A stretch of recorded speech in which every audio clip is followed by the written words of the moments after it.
I was just checking a couple of news on my social media, and I just realized that some of them they're true, some of them I've sympathized with them, some of them are not necessarily true because I know the facts. And sometimes we need to understand what is behind that story.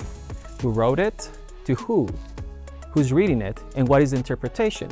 Sometimes in these times we need to live in an area where we recognize true, not true, false statements, and also to understand what is information and misinformation and disinformation. This is the Hacker's Corner.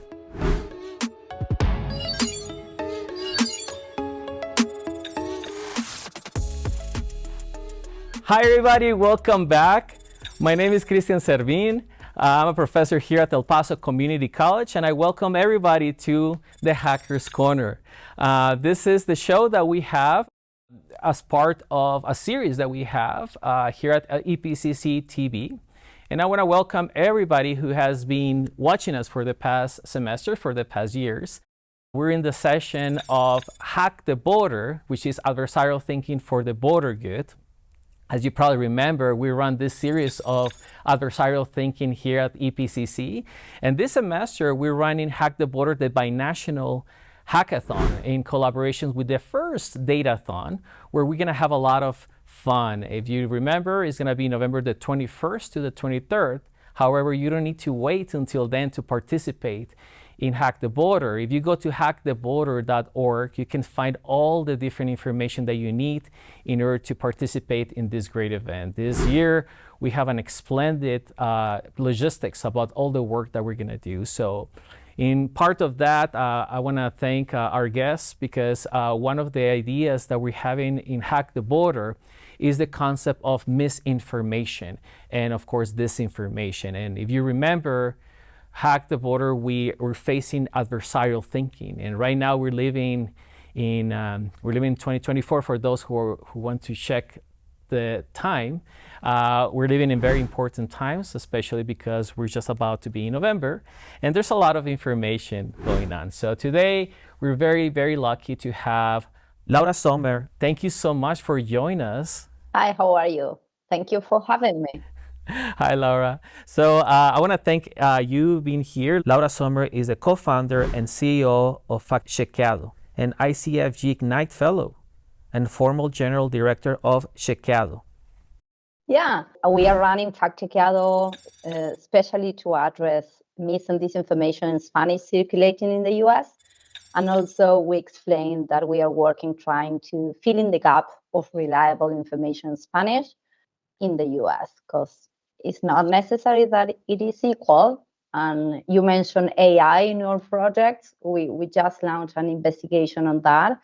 Chatbots are from the main companies are not necessarily answering in the same way basic questions about the electoral procedure in English and Spanish. And then there are some results there that your audience or public or community can check on Factchequeado. I think the work that you're doing in Factchequeado is incredible, because we were talking about what is true and what is not so true, and the information that we receive every day.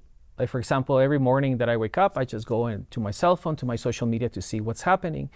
And there's always that information that it seems to be true because something happened, but there's some confusion. Can you tell us a little bit about your initiatives, why you started this whole, with your colleagues, this whole process, this whole initiative? Before starting this project, we launched as a pilot project on April 2022. I used to run the first, we can call it fact-checking organization in the Global South. Factchequeado is a non-for-profit based in Argentina that born in 2010 to improve the quality of the public debate, to improve the access to information and data available for people, believing that having better data can contribute to have better decisions, probably we were at that time more naive than what we are now, and thinking that that was like essential, all the center, and our best contribution just to present better data and facts to everyone, and make it accessible, more easy to find, not necessarily in a PDF after 7 clicks on an official website and trying to figure it out, different storytelling possibilities for communities. At that time in Argentina, then after 4 years, we create a network that is called Factchequeado, that nowadays have 45 media and organization in 19 countries.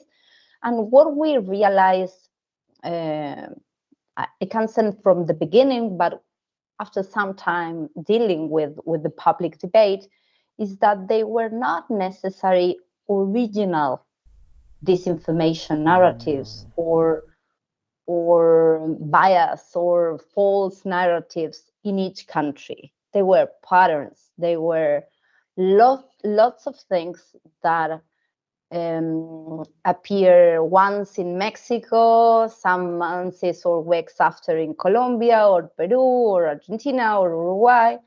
And after some time, we realized the same happened with the Spanish speakers in the US. All of us use cell phones and social media much more than white people.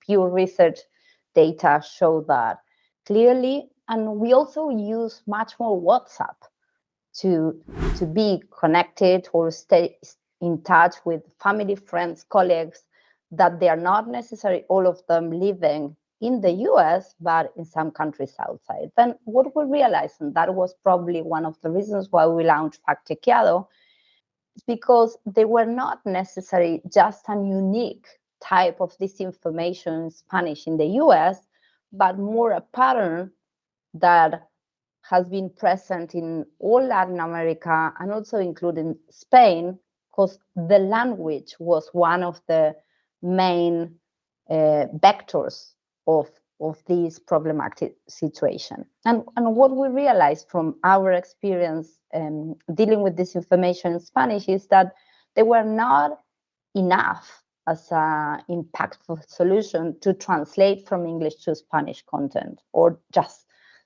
translate text and upload it in a website, waiting people to read it and get good information or be evidence-based, informed.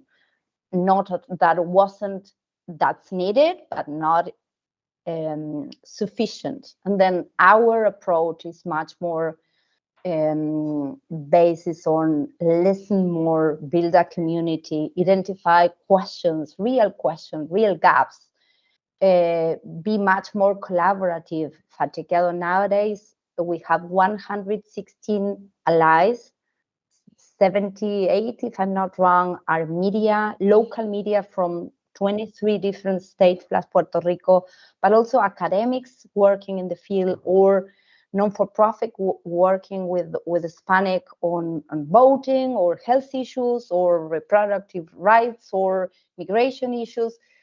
All the people and organizations that can be trusted messengers, providing our communities better data and better information in the formats and the ways that these groups are choosing, that they're not necessarily long text to read.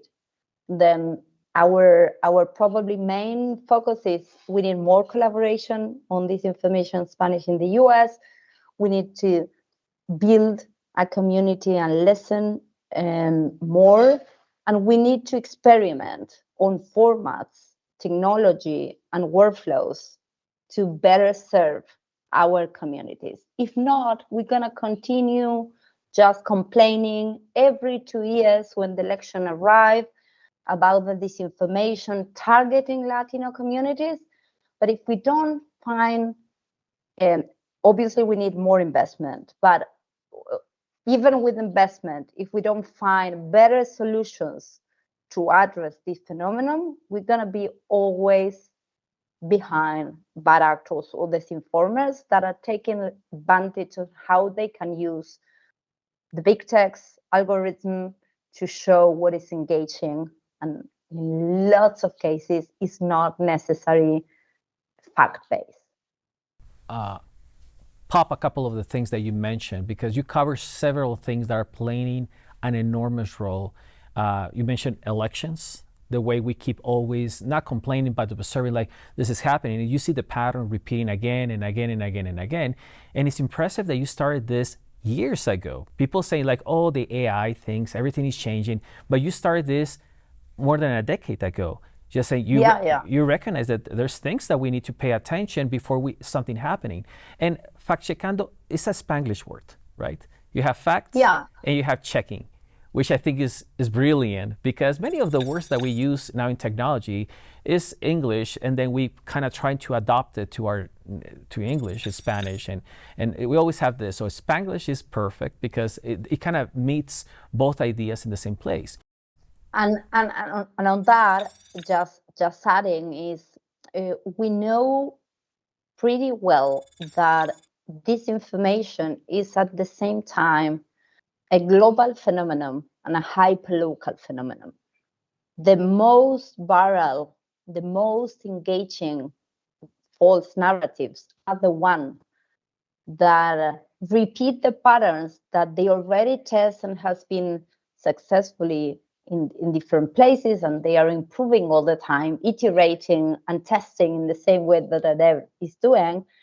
But on the other side, pick some ingredient, some element, some component that make that narrative appealing for the particular group they are trying to address. Interesting. And then having the experience of the global view give us the possibility, of course, partnering with people on the ground, with people on the different states, people engaged already with the Latino communities in the US, allowed us to bring to the table some knowledge that separate can be useful, but mix it with the local knowledge can be pretty useful or interest to address the problem. I agree. Can you tell us the difference between misinformation and disinformation? For those who probably don't know, there are different things for very different reasons. Can you please tell us? For sure.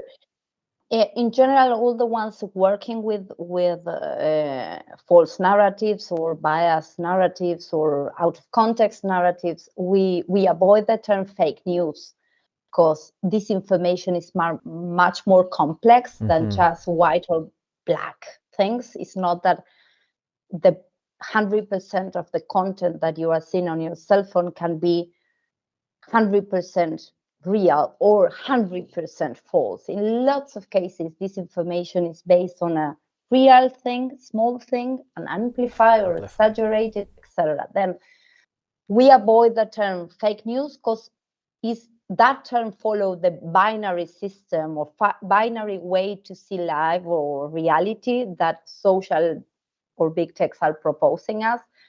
When we refer to dis and misinformation, and in Spanish we put together both terms and we call it desinformación, we leave misinformation when there's not necessary intention, there's not necessary someone trying to cause harm, someone trying to lie, realizing that on purpose he or she or that group is doing that. That's disinformation.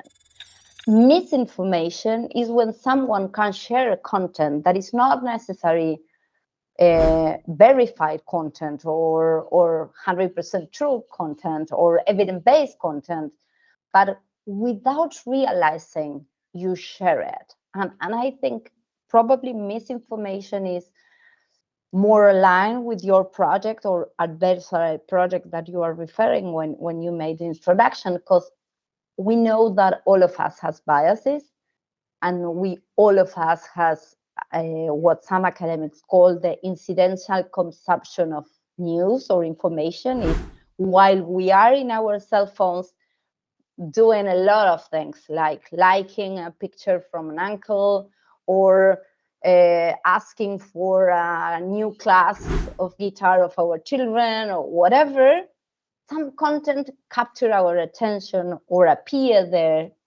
presenting as it was breaking news. And in some cases, it's not a news at all. It's just some content that there are people creating it. Right.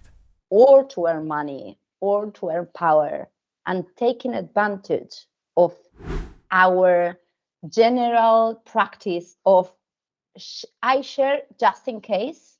Like, I'm not sure if it's true or not, but I share it. I just share it because it's aligned with my belief or with my thinking, or it's aligned with the ones that I support the most. Or then part of our role in Factchequeado and working with our allies and with colleagues like you is we need to find better ways to help and contribute to media literacy, to make everyone realize that each person with a cell phone can increase the problem or contribute to solve the problem. Correct. Each of us can be a stopper. Each of us can decide to stop a wall coming. And that's what happened. If we realize that there are people earning money with our share, and in lots of cases, they are manipulating our community, we can probably be much better prepared not to be so easy or not make things so easy for the like bad actors or whatever we want to call them. I think you mentioned something essential, because we can be part of how can we stop that contributing, right, to spread, or we can control it. But if we don't have this notion, this mindset to say, oh, before I put send or share or like, I'm gonna do something. And I was lucky enough to go to your talk a couple of weeks ago here in El Paso. It was a great panel. When you brought a couple of ideas, I went to Factchequeado, and there was very nice literature that you provide for the community, what you should do before you do that action. And then one of the things is that caught my attention, and I don't want to spoil your facts that you have there, but I was surprised that the majority of the spreader is WhatsApp. For example, one of that application that people think is like, well, it's just only sending messages. It shouldn't be so bad. It should be social media. But no, it turns out that there's a lot of groups that you mentioned, including family members, things like that, and people start spreading things. Can you tell us a little bit more about that very important fact? Yeah, what happened on WhatsApp is that in general, you have groups or you have contacts that you trust on. Right. The reason why you add someone as a contact in your cell phone is because you saw or you met that person, or someone shared that contact with you, or someone recommend you that person or organization or number.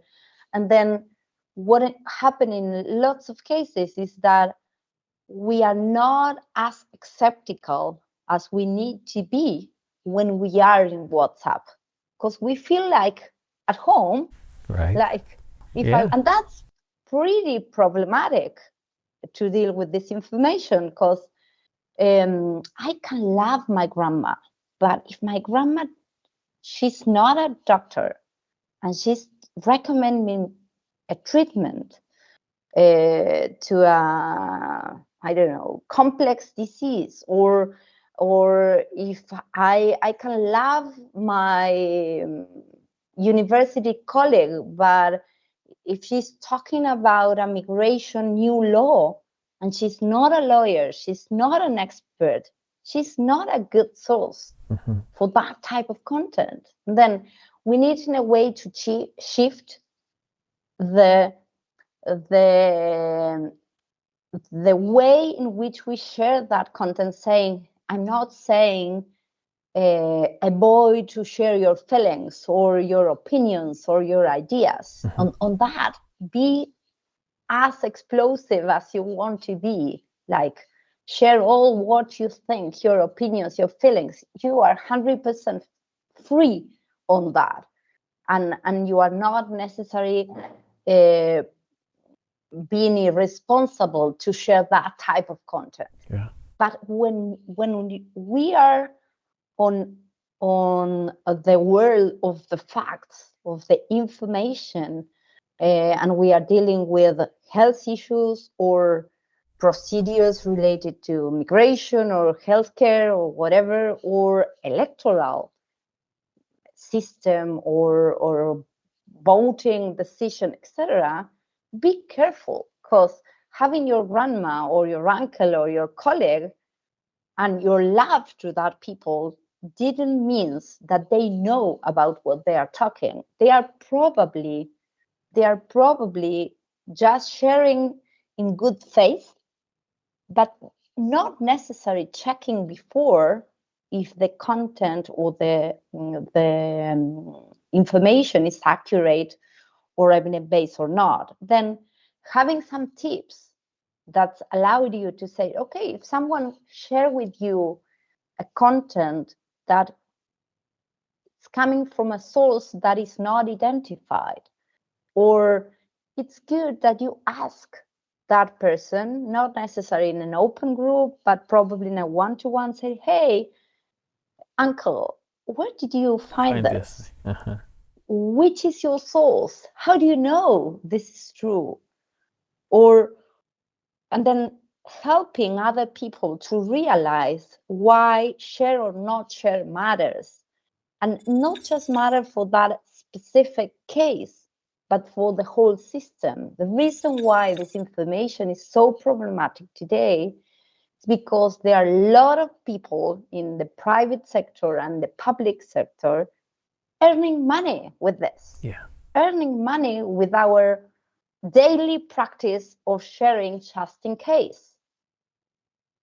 And then start to figure it out how we can change that. It can sound like, hey, it's not surprising me, but you know that changing habits is not necessarily the easy thing for human beings to do. And then we need to start like realizing about why that matters for the big general global problem. No, 100%. And I think you mentioned a couple of things that the capitalization, right? People are starting to use our information to gain money, to move through different social aspects. But also, I remember in the past we have discussed how data, when you have an algorithm, you transform that data into information. And once you know that information about certain things, it transforms to knowledge. And I think that transition, what you and your team are trying to identify these transitionist pieces to get knowledge is crucial at this point, because you're in this borderline between the information and the knowledge aspect, when we need to be very careful. And for example, you mentioned the grandma, the uncle things to fact checking. When you go to the social media, you go and see the comments or the sharing and things like that. And you mentioned something for me is essential. If you like that point of view, you're going to share it. Now, if you don't like that point of view, you're probably going to comment, or you're going to do some kind of comments in order to make your point of view. Some of us, we just go to the comments and figure out which one is the most that we sympathize or we don't sympathize in order to attack them. And that is something, I think there's a problem in this in this society nowadays, because it's so much data. Everybody has this right they want to share their thoughts, regardless if they're actually fact-checked or not. Exactly. Yeah, then I think there are a lot of to do with comments and how we can be clear on what comments are just opinions and presented as opinion, and how others are trying just to move the reality or the facts from where it is, but also be like conscious and prevent ourselves on knowing that we always see the biases on other people, not necessarily on our biases. And then I always repeat in all the post chances, talks, interviews that I have, this idea of people ask me, how can I be better prepared to navigate in this like disorder or ecosystem, disorder of information ecosystem or so? And it is one of the best strategy is to identify your own biases.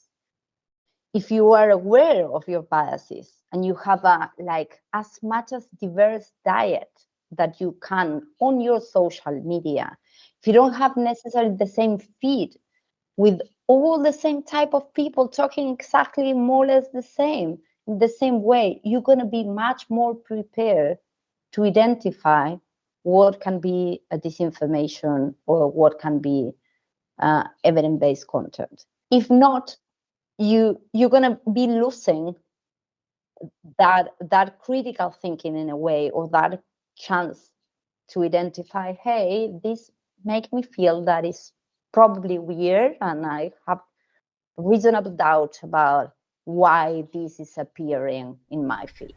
You know what, Laura? You mentioned something that is adversarial thinking, right? If you're thinking adversarially on yourself, then something you need to do out of respect to identify your own bias is to thinking things against yourself about the way you think. It's not easy, by the way. It's very difficult. Now, I remember when I was going through your literature, if something makes you feel happy or upset or something like that, can you tell us? I mean, it was beautiful the way you propose those things. There's something that you need to check. Is that what you're referring to about identifying? Yeah, what we know from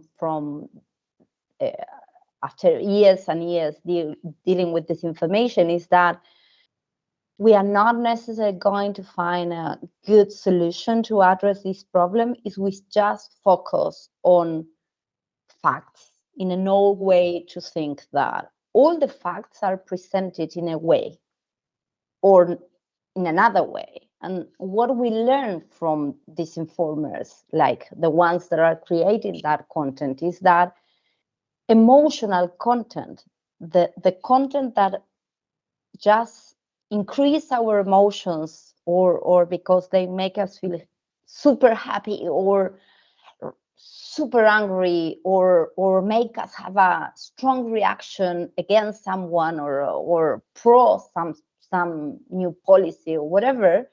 And we saw it some days ago related to Puerto Rican issue. Yes. And that's probably excellent case to analyze in the future.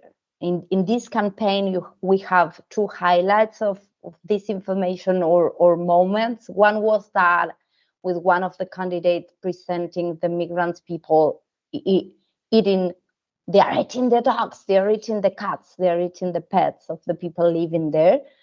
And that was wasn't true based on a small item that happened in Ohio with a dog that went out of a house, someone that knows that, etc., etc. And they pick that denuncia, I don't know how to mention it in English, and the claim and create this whole story around people from Haiti eating dogs and cats.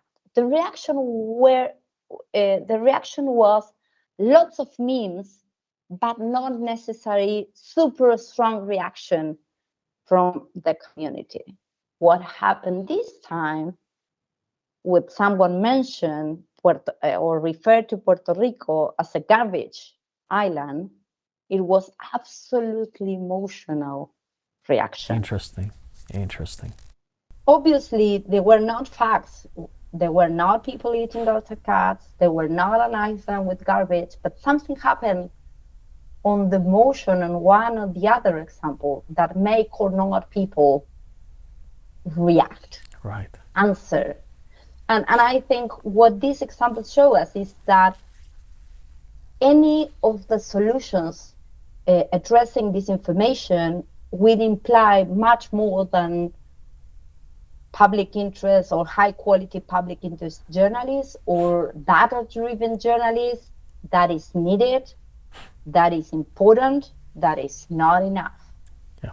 We need to figure it out with other people, other engaged trusting messengers, other people that connect with communities in different ways to be sure that they are more open to share that content with a statement saying this is false or true. Because what happened with that type of articles is that they are not necessarily making you feel the same emotion or reaction that the original false narrative.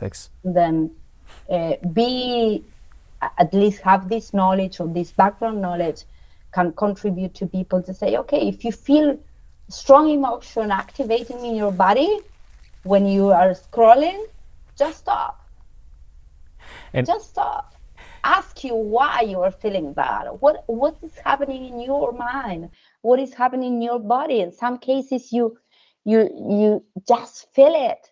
Then, hey, I don't want to be useful for the people earning money, manipulating my community. Then why am I going to share this? I'm going to stop.